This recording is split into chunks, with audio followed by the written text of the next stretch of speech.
Welcome to Medellin, the second largest city in the whole of Colombia and once home to the infamous Pablo Escobar. The city shadowed by a history of drugs, extortion, and just absolute animosity. However, I'm told it's been rejuvenated and actually won the most innovative city in the entire world in 2013, beating Tel Aviv and New York to the old punchline. If you do find it useful, if you have any questions, bang it in the old comments down below. Whilst you're down there, hit that subscribe button. Still en route to 3K subs, and let's get straight into it. We've had a whole day exploring this absolute carnage city, and I just want to share some of my initial thoughts, initial feelings, because there is an unbelievable buzz, feeling alive, energy about this place, but I think it is a place which I would literally describe as juxtaposition at its finest. Areas of affluence, areas of some extreme poverty, and yeah, it's just absolutely crazy, to be honest. So let's kick things off with Comuna 13. I've done a whole vlog on this for yesterday, so if you want a little bit more in-depth information, go back and obviously check that out. But just a little summary, a little synopsis is it's absolutely quality. We did a tour, £13, pick you up, take you there. You get a little teleferico overlooking the whole of the area, San Juan, and then we also got a little like sweet treat, a little thing, and then we did a little coffee tasting.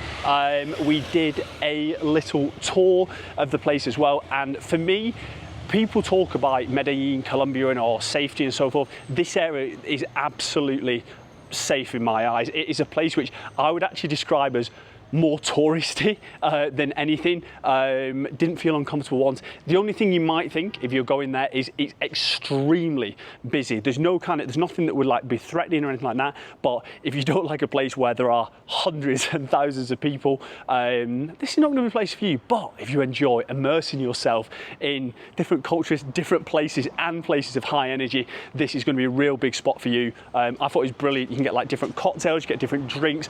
We got a little beer looking over the whole of the area. Beautiful views, great people, good energy, and obviously the highlight, if you've looked online, Comuna 13, it's an area that is, I've been describing it as the Shoreditch of Medellin. It's going to be a term that is going to be passed around, and remember, it came from your boy Gaz Wright.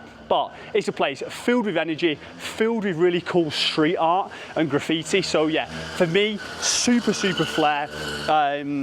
Would obviously highly recommend. We went over to Bitoro Park and Plaza, and I think, and again, I'm going to talk about this, but because I didn't see too much about this online, to be fair, but I don't, it's not in like a negative way, it's not in a positive way, it's just describing the reality of the situation that I saw.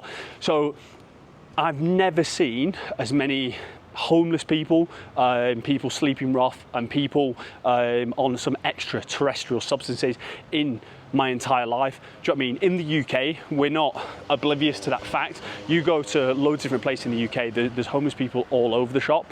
And again, it's not a negative, it's just a reality of the environment. And yeah, like I say, I've just droves and droves of people. Obviously, I'm not going to overlay any kind of videos, because obviously that'd be a bit disrespectful, but some of the sleeping environments, sleeping situations, stuff like that, is you just cannot believe how lucky you are, who's watching this, where we're from. I've been to 78 countries, and there would be very few that I would describe in a situation where I think it would be worse to live in this area.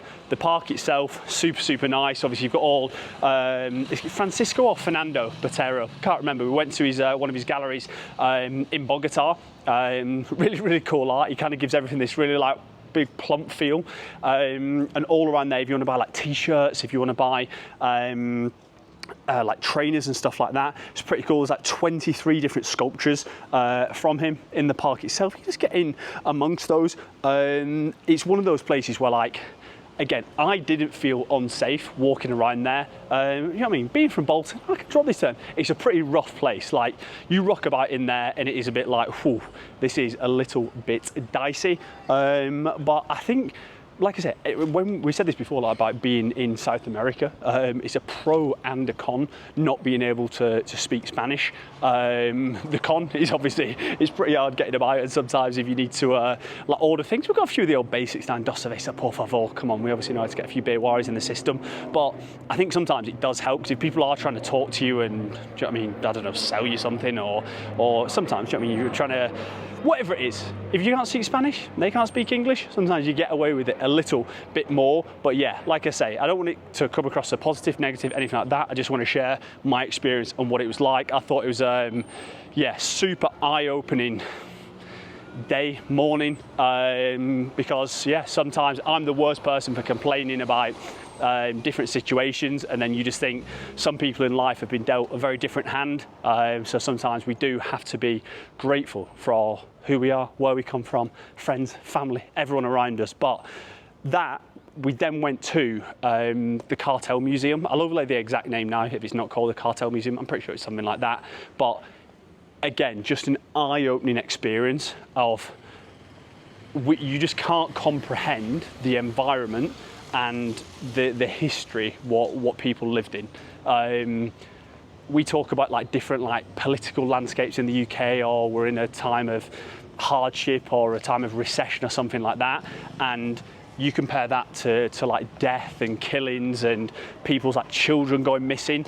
Yeah, it's just absolutely ridiculous. There were so many stories in there about like how, yeah, mothers would look for their children for like years and years and years. There was this one, I can't remember the exact name of the person now, but the lady looked for 14 years and he'd actually been killed like the day after he'd gone missing. So just really eye-opening stuff, and yeah, again, just something to be grateful for. And I guess within that as well, like there is the sadness element, or the reality, and just kind of just reflecting, but it is unbelievably interesting to find out about the history of this area. I think there's history all over the world, there's wars, but again, I just think, yeah, it's just absolutely crazy to find out about. I said to Em, like, after we'd gone through it, it's described as a museum.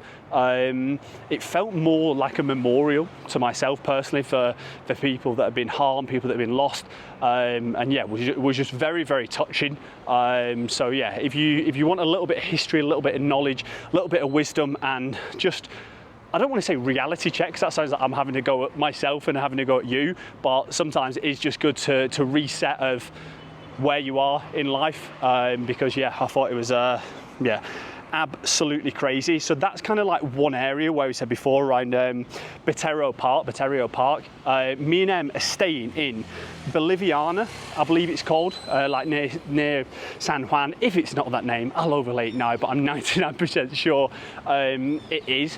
And this is what I was saying about the juxtaposition. Like, it's a tale of two halves, in a sense of that area was absolutely crazy. Where we are here, you could be walking around like Fitzroy if you're in London, you could be walking around somewhere fancy in New York, you could be walking around any like city across Europe, and that's for me, I think, like the craziest part. Like, and that is life, don't get me wrong, I'm not one of these people who's like naive to the fact that there are people extremely wealthy and people extremely poor, but I think the disparity in this city is one of the craziest I've ever seen. Like, we've just gone for a bit of food near where we're staying, and you just have a plethora of different restaurants, different like really fancy cafes, really fancy, like there's like a supermarket we've just been to get a quick drink, and it's like a Whole Foods.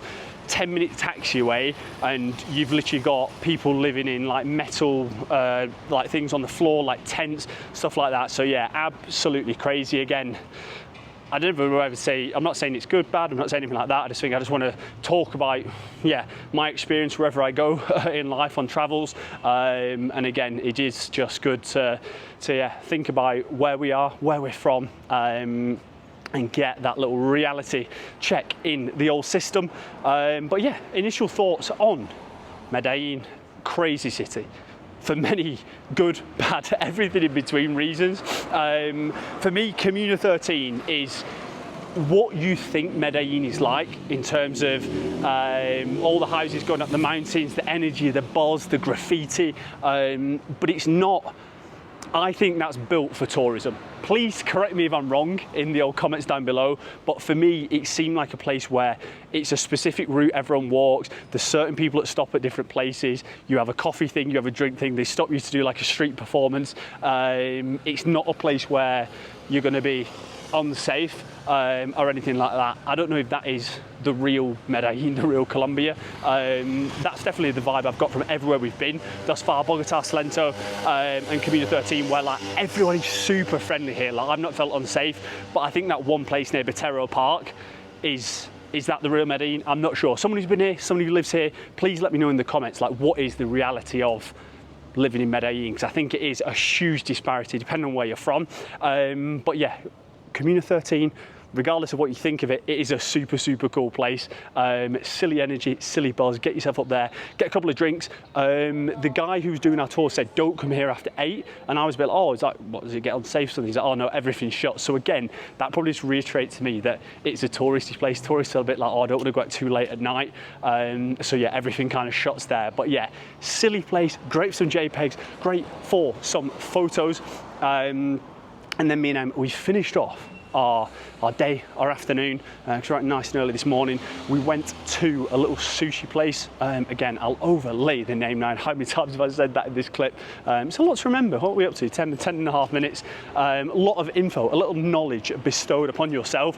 We got a sushi burrito, which was absolutely unbelievable. It was actually super, super good. Would highly recommend that. It was like £7 for a sushi burrito, or like, and then I also got 20 sushi rolls, which is absolutely unnecessary. It's absolutely not needed. But you know, hadn't had anything to eat. It's about nearly 5, 6 o'clock. So yeah, thought I'd fire up a big meal. Would highly recommend that. Good food as well. But for the rest of our time, we're going on a little Pablo Escobar tour tomorrow. So all the kind of key places, I guess, during his reign of terror. I hear here in Medellin there is I guess across Colombia there's a general negativity towards him, but there are certain areas and pockets where he put a lot of money, protected places and built places up where they absolutely love him. So again, it's going to be interesting to see both sides. I think as a general rule it is on the negative side, because I think it obviously makes it very difficult for the guy running the tour. He was saying it's very difficult for Colombians to travel because of stipulations and stimulations around their past as well. So we're going to be doing that tomorrow, and then a Wednesday TBC in the morning, and then we've just booked tickets to go and watch a football match. So we're going to be firing up some beer waris deep into the night and absolutely having our way with the city. There is also one of the places called Mirador de Palma, which is a viewpoint that overlooks the entirety of Medellin. We're going to go check that out. I really want to go at night, but that might be a little bit too loose. So thus far, any questions, anything you want to know, bang it down in the old comments. I respond to every single message. If you've been to Medellin, I'd be interested to find out what your thoughts were. How do you find it? This is just my first initial impression of the city. We've got another 3 days exploring here. But yeah, one of the most provoking, mentally, physically, emotionally places that I've been. So yeah, keen to get your thoughts in the old comments whilst you're down there. Hit that subscribe button. Still en route to 3K subs. I'll see you tomorrow, baby. Remember, the chef is always cooking. Let's get it.